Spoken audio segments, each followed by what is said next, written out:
Friends, मैं राजेश तिवारी और ये मेरा चैनल आरटी केमटेक सपोर्ट। इस चैनल के लिए इस समय मैं आप लोगों के साथ डिस्कस कर रहा हूँ एसिड एंड बेस के बारे में।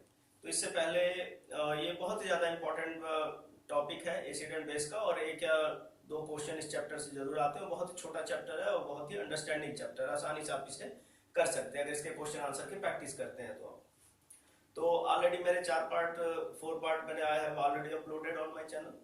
If you want to see, then go through my channel and watch that lesson. यहाँ पर क्या है कि यहाँ पर आज पार्ट 5 है जो कि इम्पोर्टेंट पॉइंट है और इसी से क्वेश्चंस पूछे जाते हैं। इसी पार्ट से जो भी CSIR नेट और गेट जो भी क्वेश्चन बनते हैं यहाँ से ही बनते हैं। तो ठीक है, तो आइए शुरुआत करते हैं। जैसे आज का हमारा टॉपिक है सॉल्वेंट सिस्टम, और you can say auto ionization concept और सेल्फ आयनाइजेशन। देखिए कई बार होता क्या है, जैसे कि हम लैब में कोई रिएक्शन करा रहे होते हैं तो जनरली जो हमारा स्टैंडर्ड सॉल्वेंट सिस्टम रखा जाता है वो वाटर ही रखा जाता है। लेकिन कई बार ऐसा होता है कि हमारा standard water solvent system water ना होकर के कोई और सोल्यूशन हो जाता है, जैसे एसिटिक एसिड हो गया या अमोनिया हो गया या फिर पैट ईथर हो गया। इस तरह के कोई भी हम सॉल्वेंट ले सकते हैं जो कि हमारे सेल्फ आयनाइजेशन या सेल्फ ऑटो आयनाइजेशन के प्रोसेस के थ्रू अपने आयंस बनाते हैं और उन्हीं आयंस को प्रेफर करते हैं जो उस तरह के आयंस बनाए ताकि उसके अंदर वो डिसॉल्व हो जाए। तो ठीक है, तो यहाँ पर आइए उसका बेसिक कॉन्सेप्ट हम समझने की कोशिश करते हैं। जैसे सॉल्वेंट सिस्टम है हमारा, इन शॉर्ट आप कह सकते हैं कि ऑटो आयनाइजेशन कॉन्सेप्ट, और आप कह सकते हैं सेल्फ आयनाइजेशन। सेल्फ आयनाइजेशन मतलब बस हम फिलहाल यहाँ पर केवल सॉल्वेंट के बारे में ही पढ़ेंगे जो सेल्फ आयनाइज्ड होते हैं। देखिए यहाँ पे एक डेफिनेशन भी लिखी है मैंने, the substance which gives solvent cations when dissolve in that solvent are called acid, while the substance which gives solvent anions when dissolve in that solvent are called base. English काफी लिख दी है, समझने का simple सा method. जैसे हमने कोई भी सॉल्वेंट लिया तो उसमें से दो आयंस निकल के आएंगे। जब वो सेल्फ आयनाइजेशन में जाएगा या ऑटो आयनाइजेशन में जाएगा तो उसके अंदर से दो आयंस निकल के आएंगे, एक पॉजिटिव होगा और एक निगेटिव होगा। अब अगर हम कोई एक्सटर्नल सब्सटेंस लेकर के आ रहे हैं और उसके अंदर डिसॉल्व कर रहे हैं, तो जो आयंस उस मॉलिक्यूल ने, उस सॉल्वेंट ने पहले बनाया है, अगर उसी से मिलता जुलता कोई जो हमने एक्सटर्नल सब्सटेंस लिया है उसके अंदर रिएक्शन करा रहे हैं, अगर उससे मिलता जुलता कोई आयंस बना दिया तो हम उस प्रॉपर्टी की, उस सब्सटेंस की, जो एक्सटर्नल सब्सटेंस हमने लिया है उसकी हम एक प्रॉपर्टी आइडेंटिफाई करेंगे, या तो वो एसिड होगा या तो वो बेस होगा। जैसे यहां पर देखते हैं, तो जो सबसे पहले मैंने लिया है auto ionization of water, universal solvent है हमारा, तो सबसे पहले मैंने इसी को चूज किया। तो इसी पर हम स्टडी करके आगे बढ़ेंगे। ठीक है, यहाँ पर भी देख लीजिए, formation of cations and anions are known as solvent cation and anions. यानी जब सेल्फ आयनाइजेशन होगा या ऑटो आयनाइजेशन होगा तो उसके थ्रू जो भी आयंस बनेंगे हम उसको कहेंगे सॉल्वेंट कैटायन और सॉल्वेंट एनायंस। यानी जो भी सॉल्वेंट का आयंस बन के आएगा, निकल के आएगा, हम उसे दो ही नाम देंगे, या तो सॉल्वेंट कैटायन कहेंगे या सॉल्वेंट एनायन कहेंगे। तो आइए पहला है, शुरुआत है ऑटो आयनाइजेशन ऑफ वाटर। अब देखिए वाटर का आयनाइजेशन होता है तो वो किस तरह से होता है, इस चीज को समझ लेते हैं पहले। जैसे H2O सबको पता है, H+ आयन OH- आयन, इसमें H+ आयन बना सॉल्वेंट कैटायन, इसको हम कहेंगे acid ions. Anions OH- ion solvent anion, इसको हम कहते हैं बेस आयन। हम सभी भी जानते हैं कि H2O का जब भी आयनाइजेशन होता है H+ आयन और OH- आयन, इस H+ आयन को हम एसिड कहते हैं, OH- आयन को हम बेस कहते हैं। लेकिन इसकी टर्मिनोलॉजी में हम इसको कहते हैं सॉल्वेंट एनायन और बेस आयन, सॉल्वेंट कैटायन और एसिड एनायन। तो ये पहला है वाटर का आयनाइजेशन, ये फर्स्ट पॉइंट हुआ वाटर का आयनाइजेशन। वाटर आयनाइजेशन एक दूसरी तरह से भी होता है, वो क्या है देख लीजिए। जैसे यहाँ पर सेम वही process, H2O H+ ion plus OH- ion. अब ये H+ आयन अगेन H2O से रिएक्शन करता है, यानी कहने का मतलब है कि अगर हमने जो वाटर का आयनाइजेशन किया तो वाटर में H+ आयन कभी भी रिलीज नहीं होता, रिलीज होने के साथ तुरंत दूसरे वाटर मॉलिक्यूल से रिएक्शन करके H3O+ आयन बनाता है। तो एक सेकंड प्रोसेस हमारा यहाँ पर ये बना कि दो वाटर मॉलिक्यूल्स मिल करके एक अनदर कंपाउंड बनाया, that is the H3O+ ion and OH- ion. तो H3O प्लस आयन हमारा किसको इंडिकेट कर रहा है? ये इंडिकेट कर रहा है हमारे सॉल्वेंट एनायंस और एसिड आयंस, और OH माइनस आयन एस सच जैसे है इसको हम कहेंगे बेस आयंस। ठीक है, सॉल्वेंट एनायंस और बेस आयंस। अगेन ये सेकंड मेथड हुआ इसका आयनाइजेशन का, वाटर के आयनाइजेशन का, सेल्फ आयनाइजेशन का, ऑटो आयनाइजेशन कॉन्सेप्ट। सेकंड है 3H2O मॉलिक्यूल मिलकर के, 3 वाटर मॉलिक्यूल्स मिलके बनाया 2H3O plus ion plus O2 minus ion. ये थर्ड मेथड है। थर्ड मेथड हमको बस दो ही चीज हमको ध्यान में रखना है कि सॉल्वेंट कैटायंस बनना चाहिए और सॉल्वेंट एनायंस बनना चाहिए। अब उसमें उसका फॉर्मूला कुछ भी हो सकता है। सिंपल वाटर का ही आपने देखा, वाटर में हमको क्या क्या मिला, H plus ion plus OH minus ion, यहाँ पे मिला H3O plus ion plus OH minus ion. एक सेकंड है, another 3 molecules of water mix होकर के बना रहे हैं 2H3O plus ion plus O2 minus ion, यार you can say oxide ion, इसको कहा गया बेस आयन, और यहाँ पर हाइड्रोनियम आयन और एसिड आयंस। अब आप देख लीजिए H2O से 3 पार्ट हमारे निकल के आए। H2O है, इससे 3 पार्ट निकल के आया। पहला निकल के आया हमारा H प्लस आयन या H3O प्लस आयन, और सेकंड में भी यही है H3O प्लस आयन, और दूसरे के लिए हमारा निकल के आया OH माइनस आयन और O2 माइनस आयन। इस बॉक्स को आप ध्यान में कर रख लीजिए। ठीक, अब देखिए यहां पर H2O का ही ऑटो आयनाइजेशन है। अब H2O ऑटो आयनाइजेशन के बाद H प्लस आयन भी बनाता है, OH माइनस आयन भी बनाता है। H2O का ही ऑटो आयनाइजेशन के बाद H3O प्लस आयन बनता है और O2 माइनस आयन। अगर कोई ऐसा हम दूसरा एक्सटर्नल सब्सटेंस लिया और उसमें हमने वाटर के साथ उसको मिक्स किया, अगर वाटर के साथ मिक्स करने पर इनमें से अगर वो कोई आयंस बना देगा, then that will be well identified that compound is acid or that compound is base। Simple है, ऑटो आयनाइजेशन का यही कॉन्सेप्ट था, इसको इसीलिए यूज किया गया, और इसी पर रिएक्शंस बना के आपसे क्वेश्चंस भी पूछे जाते हैं। कि क्वेश्चन एक सिंपल से ऐसे सुन लीजिए कि दो या 3 रिएक्शन दी जाएंगे, उसमें पूछा जाएगा वाटर या किसी पर्टिकुलर सॉल्वेंट का नाम लिया जाएगा, पूछा गया दैट सॉल्वेंट और that particular water in which reaction works as a acid and in which reaction works as a base।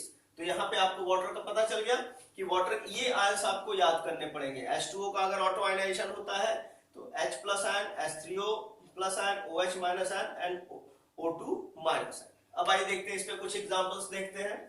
जैसे सबसे पहला एग्जांपल है हमारा HCl का। ठीक है, अगर HCl वाटर के साथ मिक्स करते हैं तो HCl 2 तरह के आयंस बनाता है, H प्लस आयन और Cl माइनस आयन। अब Cl तो इसमें है नहीं, Cl आयन तो इसमें कहीं है नहीं, तो हम इसको छोड़ देंगे। बचा क्या हमारे पास, H plus ion. It means अगर इस तरह की कोई प्रॉपर्टी जनरेट कर रहा है तो HCl that is the acid, क्यों यहाँ पर H प्लस आयन हमारा एज अ एसिडिक फॉर्म है।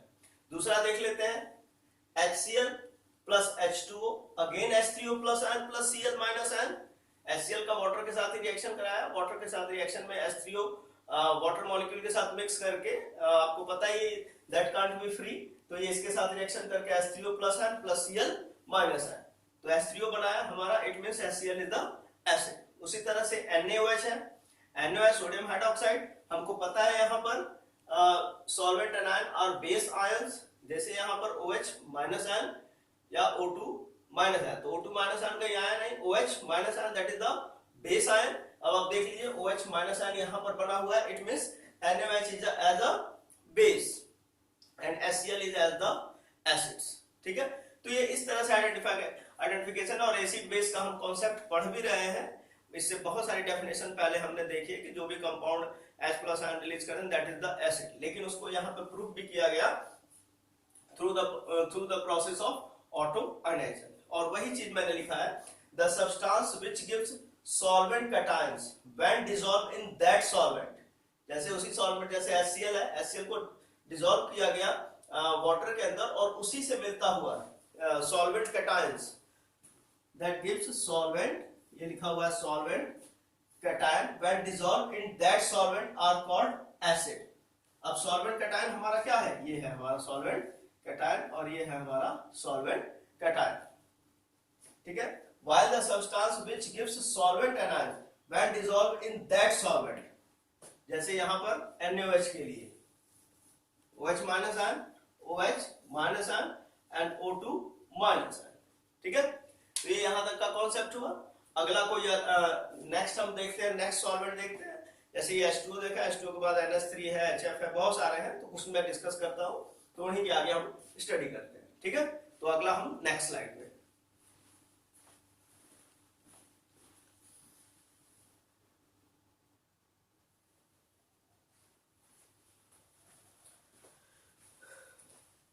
ओके फ्रेंड्स, तो सेम वैसे जैसे अगली स्लाइड में हमने देखा, इससे पिछली स्लाइड में हमने जैसे देखा था कि सॉल्वेंट एज अ वाटर लिया था हमने, तो वाटर से मिलते जुलते जो भी सॉल्वेंट्स आ रहे थे उनको हम या तो आइडेंटिफाई कर रहे थे कि एसिड आयंस है या बेस आयंस है, यानी सॉल्वेंट कैटायन और सॉल्वेंट एनायन। वैसे ही यहाँ पर अगर हमने लैब में कोई काम किया और यूनिवर्सल सॉल्वेंट ना लेकर, मतलब वाटर ना लेकर, उसकी जगह कोई और दूसरा सॉल्वेंट हम अपनी रिएक्शन प्रोसीड करा रहे हैं, रिएक्शन आगे की तरफ बढ़ा रहे हैं।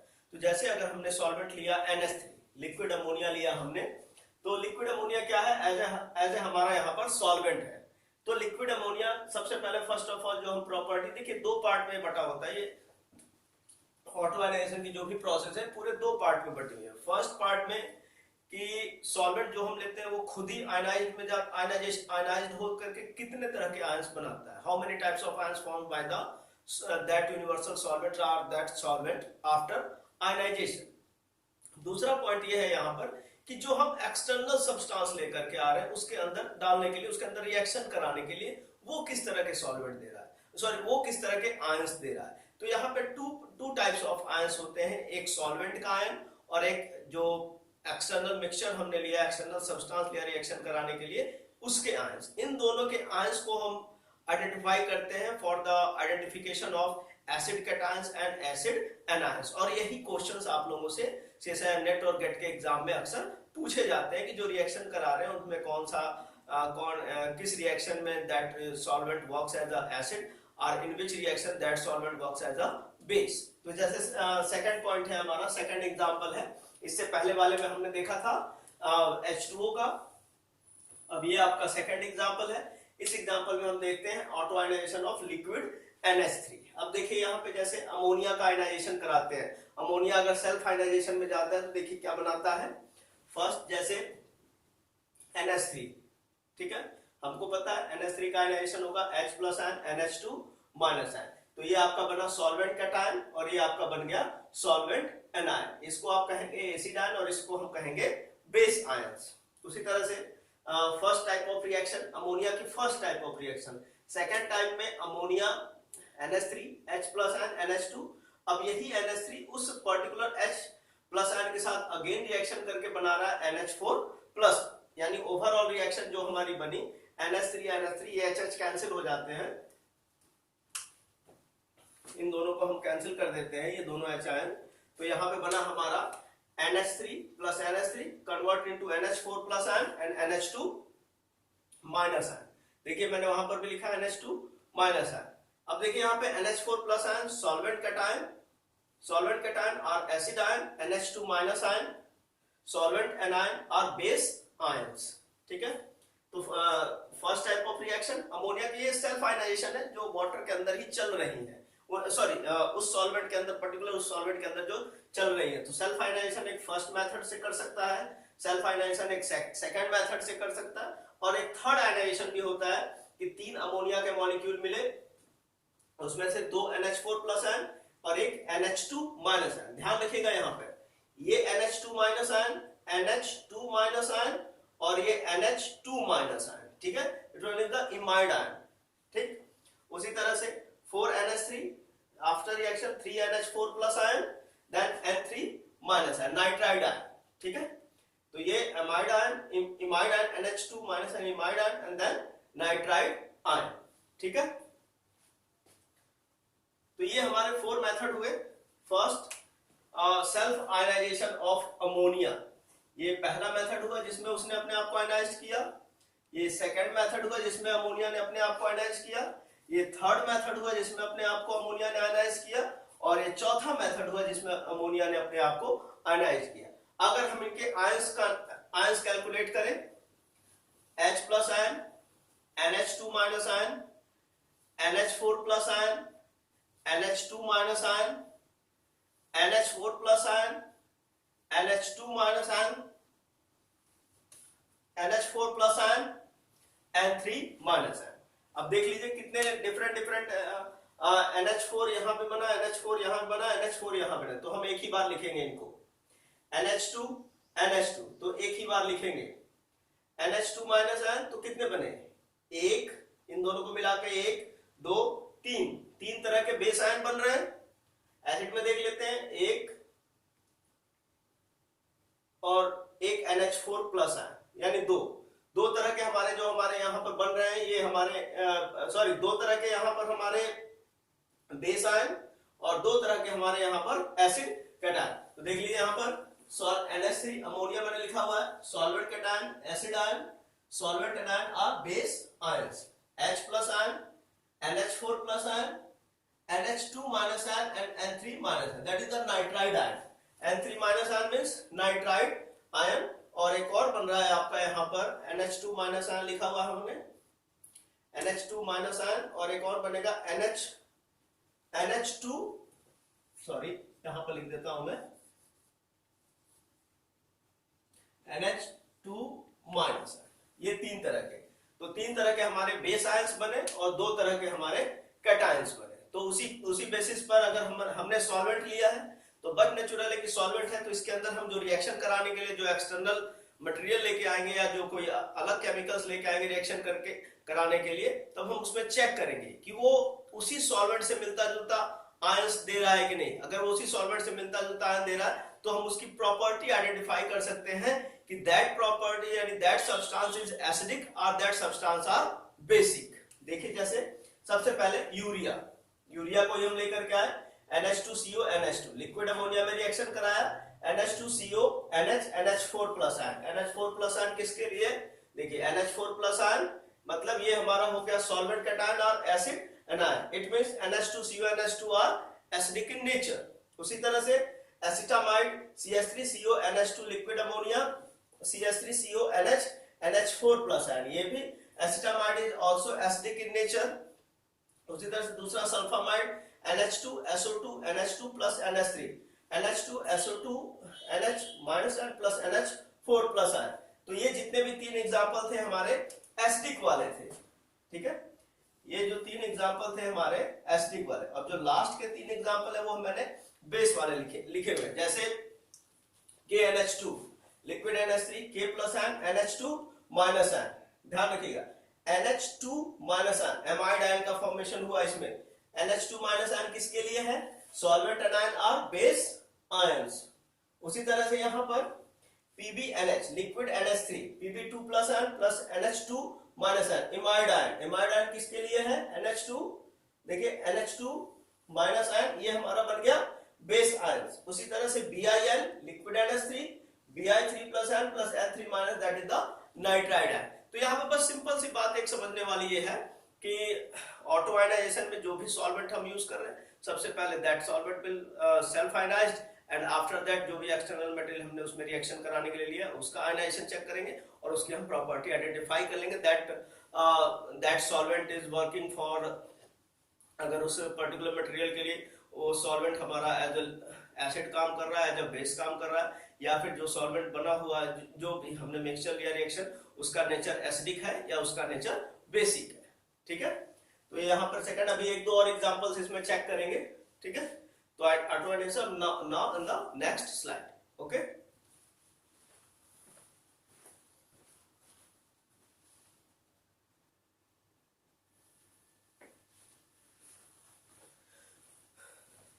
ओके फ्रेंड्स, तो नेक्स्ट स्लाइड में है हमारा auto ionization of liquid hydrogen fluoride HF, auto ionization of liquid HF। इसमें देखिए कि HF का आयनाइजेशन होता है, ऑटो आयनाइजेशन होता है, जैसे HF है first convert into H plus ion and F minus ion, first point. Second point है HF इस पर्टिकुलर हाइड्रोजन के साथ रिएक्शन करके, प्रोटॉन के साथ रिएक्शन करके H2F प्लस आयन, और एक सेकंड है F minus ion plus HF HF2 minus ion. तो यहाँ पे तीन चीजें निकल के आई हमारी, अगर आप ध्यान से देखें तो पहला है H प्लस आयन जो मिल रहा है हमें, HF2 plus ion, H2F plus ion ये यहाँ पर मिला। दूसरा एक F निगेटिव आयन और HF2 माइनस आयन। तो ये टोटल चार हमारे आयंस मिल रहे हैं। एक हमारा जैसे क्या कहते हैं कि ये हमारा सिंपली एसिड आयंस, और ये एसिड कैटायंस, एसिड आयंस मतलब कैटायंस, और बेस आयंस मतलब निगेटिव आयंस। ठीक है, तो यहाँ पे जनरली सॉल्वेंट आयंस है, सॉल्वेंट आयंस में हमारा कैटायंस और anions, acid ions and base ions. तो ये हमारा सिंपल एक मेथड है जिसमें हाइड्रोजन फ्लोराइड का आयनाइजेशन हुआ, सेल्फ आयनाइजेशन हुआ, और you can say auto ionization हुआ। अब इसी बेस पर कुछ एग्जांपल्स हम देखते हैं। जैसे सिंपल पहला है NaF, NaF को लिक्विड HF में रिएक्शन कराया, कन्वर्ट हुआ HF2 minus ion plus N minus ion. देखते हैं HF2 माइनस आयन कहाँ लिखा है, HF2 minus ion. HF2 minus ion indicate कर रहा है ये हमारा बेस, ये हमारा बेस पार्ट है और ये हमारा एसिड पार्ट है, acid cation and base anions. तो HF2 it means NaF as a base. ठीक है, सेकंड एसिटिक एसिड। ठीक है, acetic acid in presence of HF, hydrogen fluoride के साथ एसिटिक एसिड का रिएक्शन है। इसने क्या बनाया, CH3COO H2 plus ion plus F minus ion. F minus ion यहां पर इंडिकेट कर रहा है, ये इंडिकेट कर रहा है कि एसिटिक एसिड हमारा क्या है, एज अ बेस है। लेकिन कब, जब वो हाइड्रोजन फ्लोराइड के एज अ सॉल्वेंट के साथ रिएक्शन करता है। लेकिन अगर क्या कहते हैं कि वाटर के लिए अगर चेक करें तो वाटर के लिए दोनों के दोनों एसिड्स काम करते, एज अ एसिड्स ही काम करते हैं। तो CH3COO, यानी आप सिंपल ऐसे समझ लीजिए कि अब तक जो हमने एसिड बेस में देखा कॉन्सेप्ट जो हमने एसिड बेस का देखा, जो आसानी से अपना प्रोटॉन रिलीज कर लेता है। तो यहाँ पर क्या है, यहाँ पे HF अपना प्रोटॉन रिलीज करके F minus ion, again F minus ion convert हो रहा है HF2 माइनस आयन। देख लीजिए HF2 माइनस आयन कहाँ है, यहाँ पर। तो ये HF2 माइनस आयन या F माइनस आयन से आप आइडेंटिफाई कर सकते हैं CH3COOH as a base in presence of HF। अगर HF एज अ सॉल्वेंट लिया है, अगर हम उसमें एसिटिक एसिड डाल रहे हैं तो acetic acid will work as a base. ठीक है, सेकंड HCl प्लस HF, इसमें भी देख लीजिए H2Cl plus ion, F negative ion, again F negative ion plus HF form HF2 minus ion. HF2 minus ion देखते कहां है, यहां पर HF2 माइनस आयन। तो HF2 minus ion it means ये प्रूफ कर रहा है कि अगर HCl in presence of HF हो, अगर HCl in presence of HF हो, it means HCl works as a base. ठीक है, not as a acid, but in presence of water this is also acid. ठीक है, बट इन द लेकिन यहाँ पर सॉल्वेंट हमारा क्या है, हमारा सॉल्वेंट है यहाँ पर HF। उसी तरह से HNO3, इसमें भी देख लीजिए, इसमें भी निगेटिव आयन बना, अगेन निगेटिव आयन HF के साथ रिएक्शन करके H2F HF2 माइनस आयन बनाएगा, HNO3 also as a base here. अब देखिए जैसे यहाँ पर HClO4 HF, H2F ClO4 minus ion, H2F check करिए H2F कहाँ लिखा है, H2F यहाँ पर। तो HClO4 यहाँ पर क्या है, एज अ एसिड। क्यों, क्योंकि हमें ये एसिड आयंस दे रहा है। एसिड आयंस में H2F एक आपको मिला यहाँ पर जाकर के। अब तक जितने भी मिले थे आपको बेस आयंस के ही मिले थे, लेकिन यहाँ पर पहला आपको एसिड आयंस मिला है HClO4 HF H2F plus ion plus ClO4 minus ion. दूसरा HClO4 plus HF H2ClO4 positive plus F negative. Again हमारा, यानी कहने का मतलब हमारा यहाँ पर यह है कि HClO4 जब HF की बात आती है तो उसमें एज अ एम्फोट्रिक काम करने लगता है, एसिड और बेस दोनों की तरह से काम करता है। ठीक है, तो यहाँ लेकिन एक चीज आपने अगर यहाँ पर ध्यान दिया हो तो मैक्सिमम के केसेस में हमारा बन रहा है HF2 negative ion, HF2 negative ion, HF2 negative ion. इसको भी अगर आगे रिएक्शन अगर हम इसको भी अगर आगे हम रिएक्शन कराएं तो उसमें भी हमारा बनेगा HF2 माइनस, मतलब हर केस में हमको HF2 माइनस आयन।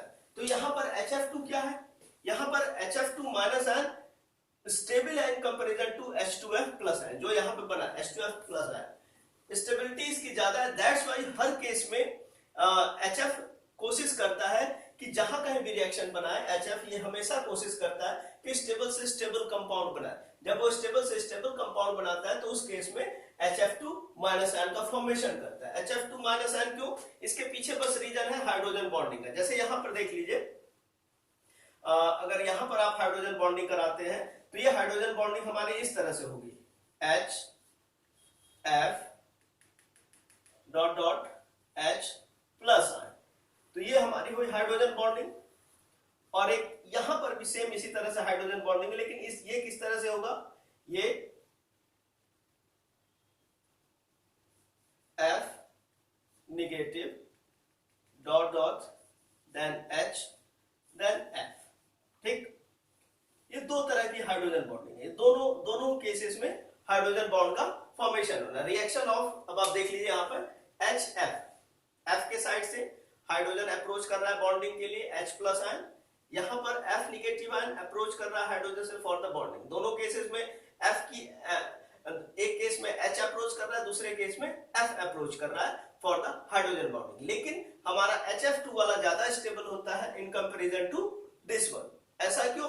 क्योंकि यहाँ पर इलेक्ट्रॉन डेंसिटी अगर हम कैलकुलेट करें तो ये पॉजिटिव है, पॉजिटिव में इलेक्ट्रॉन डेंसिटी लेस है या है ही नहीं, लेकिन यहाँ पर F माइनस आयन के ऊपर इलेक्ट्रॉन डेंसिटी ज्यादा है, जिसकी वजह से इसकी जो बॉन्ड का फॉर्मेशन होगा वो स्टेबल बॉन्ड होगा in comparison to this. That's why in each cases HF2 minus ions are forms. हर केस में देखेंगे आप यहाँ पर HF2 minus HF2 minus HF2 minus, और लास्ट में अगर फर्दर अगर आगे बढ़ जाएंगे तो उसमें भी आपको HF2 माइनस आयन ही मिलेगा।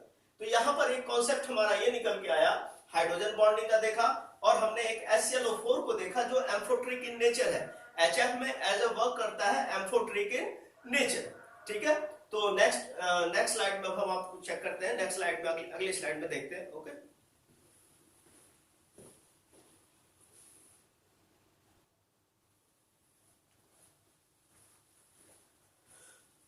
ओके फ्रेंड्स, तो ये हमारा एक कंपैरिजन चार्ट मैंने बना दिया है कुछ सॉल्वेंट के साथ।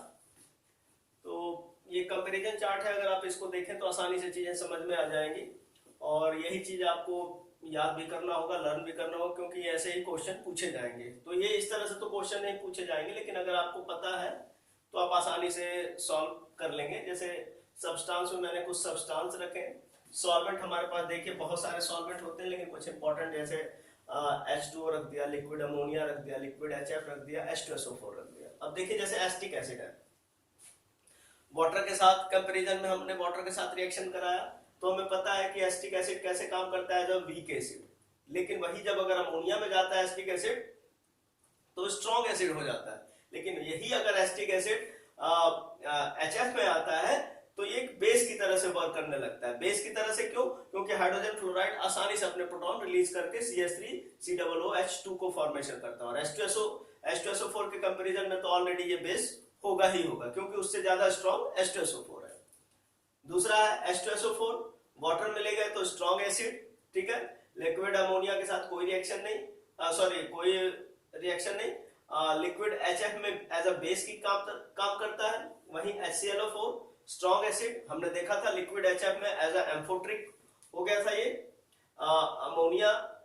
यूरिया NH2CONH2 न्यूट्रल, वाटर में न्यूट्रल।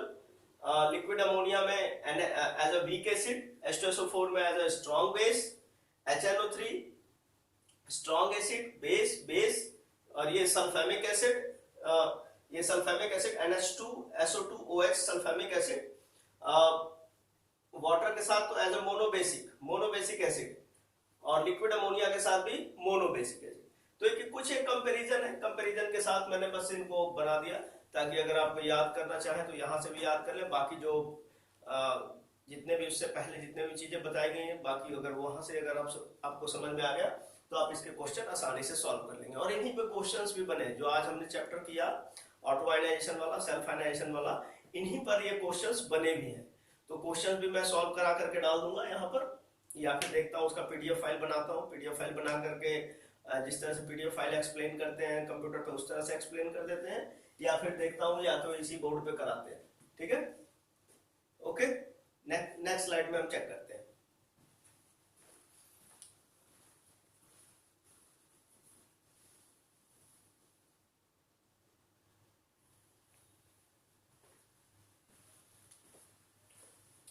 ओके फ्रेंड्स, तो ये नेक्स्ट स्लाइड है, न्यू टॉपिक है एसिड एंड बेस का। ये भी इंपॉर्टेंट है, तो इससे एक या दो क्वेश्चन जो इंपॉर्टेंट है वो मैं डिस्कस करूंगा, लेकिन उससे पहले थोड़ा सा बेसिक भी हमें देखना होगा इसका। तो इसमें कुछ टोटल एक या दो क्वेश्चन बनते हैं, वो कंपैरिजन वाले हैं। तो थोड़ा सा मैं इसको बताने के बाद जस्ट उसी में हम एंटर करेंगे। तो यहाँ पर देख लीजिए, जैसे ये क्या है, लुईस कॉन्सेप्ट, और you can say Lewis concept को एक अनदर नाम से जाना जाता है electron pair acceptor and donor concept. Electron pair acceptor and donor concept. तो यहाँ पर जैसे अब तक हमने आर्गेनियस में देखा एसिड बेस होते हैं, वैसे लुईस में भी दो तरह के कंपाउंड होते हैं, एक होता है एसिडिक और एक होता है बेसिक। तो एक को हम कहते हैं लुईस एसिड और दूसरे को कहते हैं हम लुईस बेस। अब देखिए इन दोनों से क्या निकल के आ रहा है। लुईस एसिड हम कहेंगे किसको, जो इलेक्ट्रॉन पेयर एक्सेप्टर हो, जो इलेक्ट्रॉन पेयर एक्सेप्ट कर सकता है, that is called as Lewis acid. अगर कोई कंपाउंड इलेक्ट्रॉन पेयर एक्सेप्ट कर रहा है, इसका मतलब उसके अंदर इलेक्ट्रॉन पेयर डिफिशिएंट है, इलेक्ट्रॉन पेयर की उसके अंदर कमी है। जब कमी होगी, जब जगह होगा, तभी तो वो इलेक्ट्रॉन पेयर एक्सेप्ट करेगा। तो वो जगह कहाँ होता है, वो जगह होता है या तो p ऑर्बिटल में या d ऑर्बिटल में, उनमें जगह वैकेंट होता है, पूरा का पूरा वो ऑक्टेट कंप्लीट नहीं किया होता है, जिसकी वजह से वहां पर आकर के इलेक्ट्रॉन गेन होते हैं। ठीक है, तो ये हो गया इलेक्ट्रॉन पेयर एक्सेप्टर और इलेक्ट्रॉन पेयर डिफिशिएंट। अगर ये इसका नेचर जैसे लुईस एसिड है, तो हमेशा ये इलेक्ट्रॉन को गेन करने की प्रॉपर्टी रखेगा, जिसकी वजह से इसको नाम दिया जाता है इलेक्ट्रोफिलिक्स और इलेक्ट्रॉन लवर्स। ठीक है, तो ये इलेक्ट्रॉन के लिए लविंग होता है, मतलब इसके पास इलेक्ट्रॉन की कमी होती है। इलेक्ट्रॉन की कमी कहाँ हो, तो कुछ वैकेंट ऑर्बिटल्स होते हैं, उन वैकेंट ऑर्बिटल में वो इलेक्ट्रॉन गेन करता है। That's why this one is called as Lewis acid. तो Lewis acid electron pair acceptor, electron pair deficient, electrophilic in nature, और you can say electron lovers. वैसे दूसरा है लुईस बेस। लुईस बेस मतलब electron pair donor, electron pair donor. Lewis base होता है हमारा electron pair donor, और you can say कब कोई डोनेट करेगा, जब उसके पास एक्सेस ऑफ इलेक्ट्रॉन हो, जिसकी वजह से कहा जाता है इलेक्ट्रॉन पेयर रिच।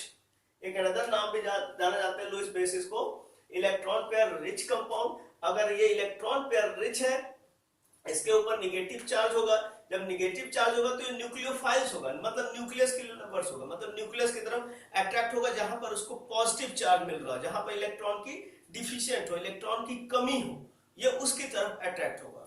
ठीक है, तो ये इसका कॉन्सेप्ट हुआ लुईस एसिड और लुईस बेस का। तो इसमें कुछ एग्जांपल्स हैं। फर्स्ट है एग्जांपल्स ऑफ लुईस एसिड। पहले हम यही देख रहे हैं, लुईस एसिड का एग्जांपल ही देख रहे हैं, 2 मिनट।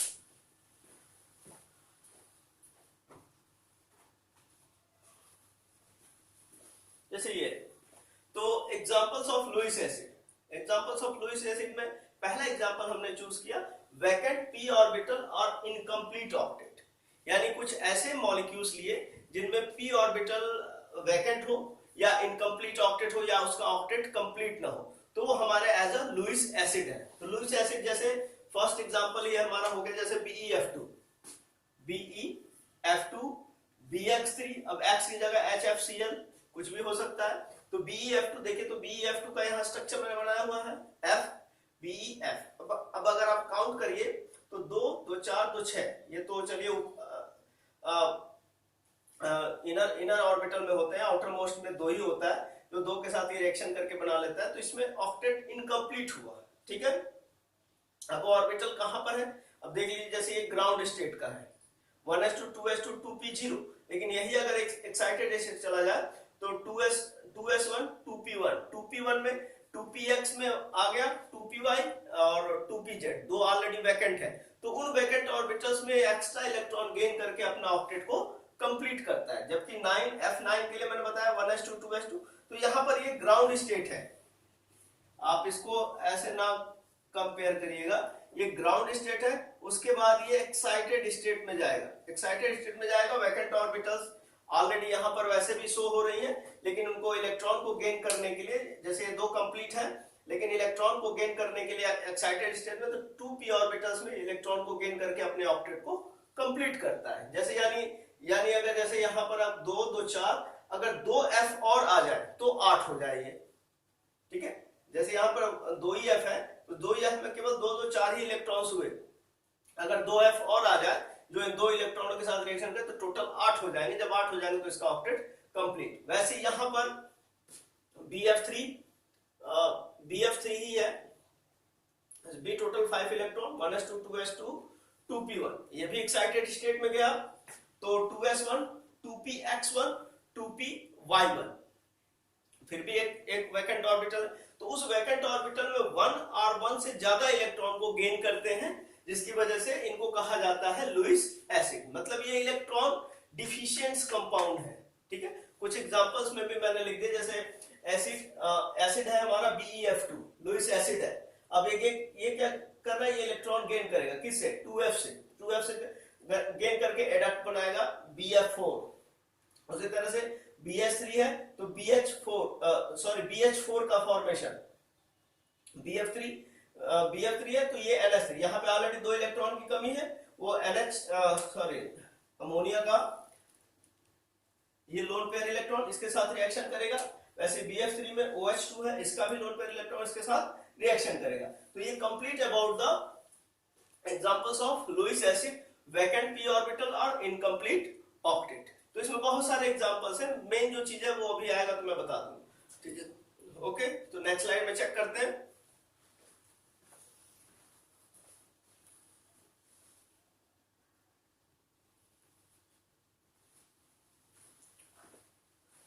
ओके फ्रेंड्स, तो इस स्लाइड में हमने एक सेकंड एग्जांपल देखते हैं लुईस एसिड का। लुईस एसिड का सेकंड एग्जांपल ये है कि Lewis acid with vacant, sorry ये गलत लिख दिया है, वैकेंट होगा VACANT,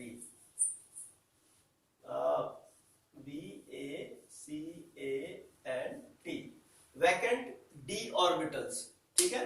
और यू कैन से एक्सपेंशन ऑफ ऑक्टेट, यानी यहाँ पर ऑक्टेट से कोई मतलब नहीं, ऑक्टेट कंप्लीट नहीं, मतलब ऑक्टेट से ज्यादा इलेक्ट्रॉन्स यहाँ पर हो जाएंगे, तो उस तरह के जो मॉलिक्यूल्स बनेंगे वो इसमें आएगा, ठीक है। तो Lewis acid with vacant d orbital और एक्सपेंशन ऑफ ऑक्टेट, इसमें देख लीजिए कुछ एग्जांपल्स मैंने लिखे हैं, AlF3, AlCl3, SiX4, PX3, PF5, ASF5, SbF5, SF4, XeF6, ठीक है। तो उसमें से देख लीजिए एक एग्जांपल हम यहाँ बना रहे हैं, एल्युमिनियम